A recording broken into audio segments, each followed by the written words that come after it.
করে গেলাম। আমরা চাই পটুয়াখালী সদর হাসপাতাল একটি পরিষ্কার পরিচ্ছন্ন সদর হাসপাতাল হিসেবে পরিচালনা হোক। আমাদের আগামী রাষ্ট্রনায়ক জনাব তারেক রহমান বলেছেন আমাদের মানবিক কাজ করতে। আমাদের কেন্দ্রীয় যুবদলের বিপ্লবী সভাপতি জনাব মোনায়েম মুন্না ও সাধারণ সম্পাদক জনাব নুরুল ইসলাম নয়নের নেতৃত্বে আমরা মানবিক কাজ করে যাচ্ছি এবং আমরা আগামীতে যে কোনো মানবিক কাজে বাংলাদেশ জাতীয়তাবাদী যুবদল পটুয়াখালী জেলা শাখা সক্রিয় থাকবে এই আশাবাদ ব্যক্ত করছি। আমাদের পূর্বেও পটুয়াখালী সদর হাসপাতাল দিয়ে আমরা কাজ করেছি, ভবিষ্যতেও এই পটুয়াখালী সদর হাসপাতালের যে কোনো অব্যবস্থাপনা, যে কোনো অনিয়ম তার বিরুদ্ধে বাংলাদেশ জাতীয়তাবাদী যুবদল সোচ্চার থাকবে। আপনারা জানেন পটুয়াখালী সদর হাসপাতালে পর্যাপ্ত পরিমাণ ডাক্তার নেই, পর্যাপ্ত পরিমাণ লোকবল নেই। এত বড় একটা সদর হাসপাতাল, সেই সদর হাসপাতালে মাত্র 4 জন পরিচ্ছন্নতা কর্মী।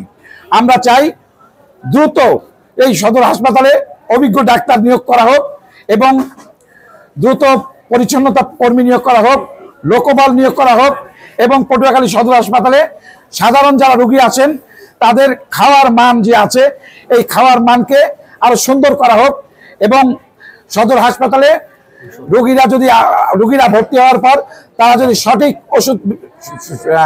ওষুধের সুযোগ সুবিধা পায় এবং তাদের সঠিকভাবে তাদেরকে ওষুধ দেওয়া হয় সে ব্যাপারে আমরা কর্তৃপক্ষের দৃষ্টি আকর্ষণ করছি। আমরা পটুয়াখালী সদর হাসপাতালে যারা তত্ত্বাবধায়ক মহোদয় আছেন তার সাথে কথা হয়েছে, সদর হাসপাতালে যে কোনো সমস্যা সমাধানে আমরা সক্রিয় থাকবো আশাবাদ ব্যক্ত করছি। ধন্যবাদ আপনাদের।